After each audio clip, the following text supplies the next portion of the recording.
From the Charles River Basin between Boston and Cambridge, this is the Ivy League Digital Network, and we are glad to have you with us on this beautiful Saturday morning. We've got rowing action starting off with the men's heavyweight, and then a little bit later on we'll have the men's lightweight. Alongside former Harvard rower Austin Meyer, I'm Alex Vispoli, and just a beautiful day to get out here on the water, Austin. Oh, it is. Thanks for having me here today, Alex. Yeah, the water is perfectly flat except for the ripples of the coaches' launches that are buzzing around here for the morning races. But other than that, beautiful morning. Our coverage starts off with the men's heavyweight, number 4 Harvard against number 9 Northeastern.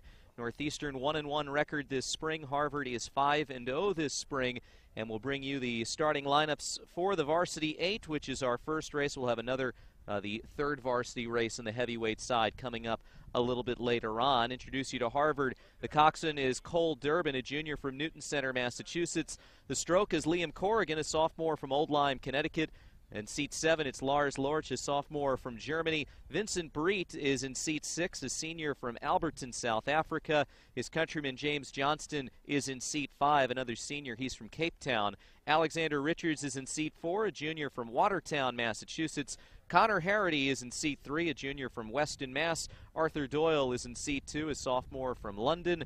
And David Ambler is at the bow, a freshman also from London. For Northeastern, ranked number 5 in the EARC poll, the varsity starts with coxswain Louis Kopilov, a senior from Melbourne, Australia. At the stroke, it's Texas Lawton, junior from Brisbane, Australia. Seat 7, Chris Chekhov from Bellevue, Washington, a freshman. Trevor Apier is in seat 6 from Roswell, Georgia. In seat 5, it's Jacob Plihal from Vashon Island, Washington.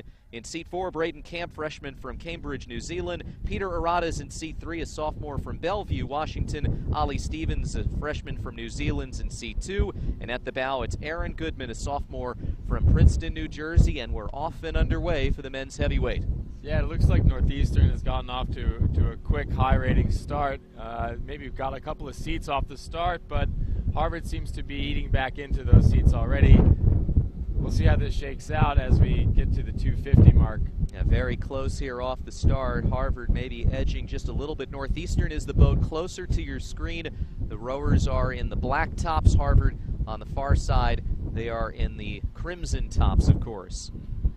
Harvard 5-0 this spring. Wins over Brown, Princeton, Penn, Navy, and Cornell. They swept the Big Red last week, taking all the races and taking home the Adams Cup for the 18th consecutive year. And now Harvard's building up about a 3-seat lead here. Yeah, Harvard had a really nice shift down the base, or they were able to maintain their boat speed really well from start to about the 500-meter mark, and that's allowed them to eat back into that lead that Northeastern grabbed a little early on. It looks to me that Northeastern's a little bit higher than Harvard at this stage, so we'll look to see how that kind of plays out down the course. But Harvard's looking real smooth. They have a lot of run under their boat. To me, this is a really good position for Harvard to be in right now. This was a neck-and-neck race at this juncture last year over the first 300 meters.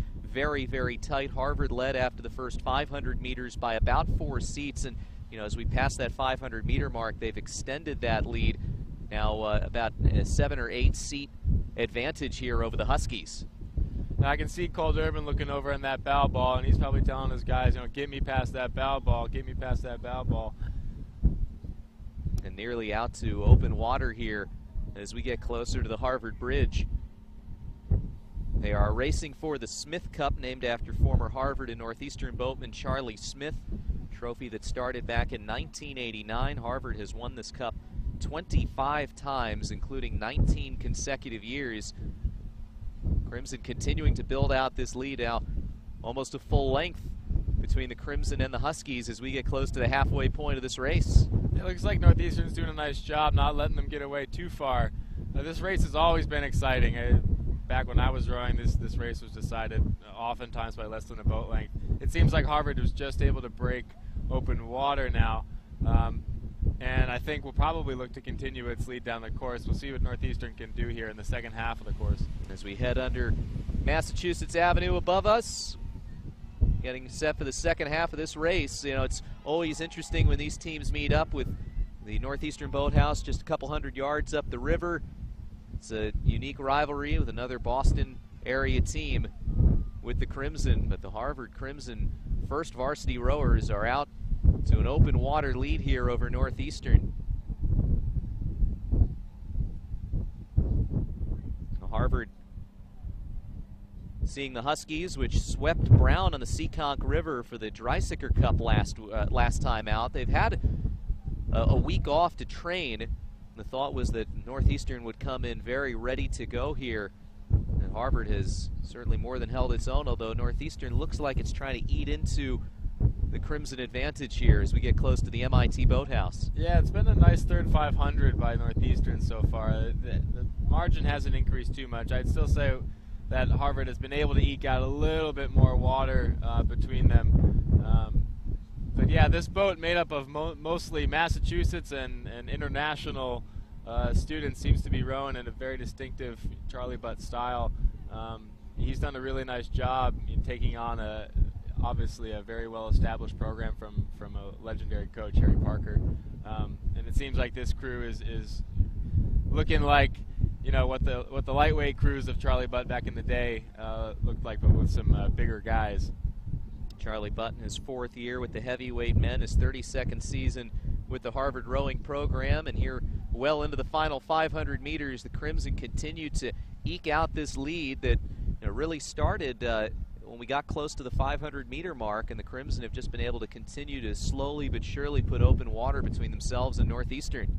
Yeah, it seems like Harvard's starting to turn the screws a little bit, starting to let loose, really trying to have a good piece, of these races. It's always tricky to know, how well tapered each crew is for these dual races, because these are points in the season where you can check your speed against other crews, and while they're certainly important, the real races are in a couple of weeks, and that's what they'll be looking to peak for.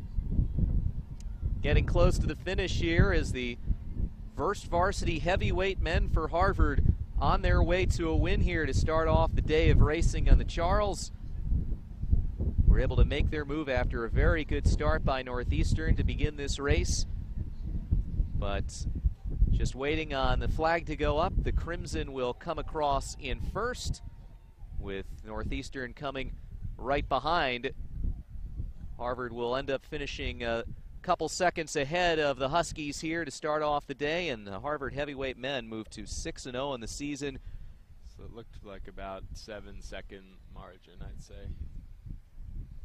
5:45. Yeah, Harvard about 5:45 to about 5:52 for Northeastern. So a good start to the day for the Crimson as Harvard's first varsity men's heavyweight captures the Smith Cup for the 20th consecutive year and the 26th time overall. Stay tuned, we've got more action coming up. We'll have the first varsity lightweight rowing coming your way at 8:40, and we'll have the third varsity men's heavyweight right after that, about a half hour later.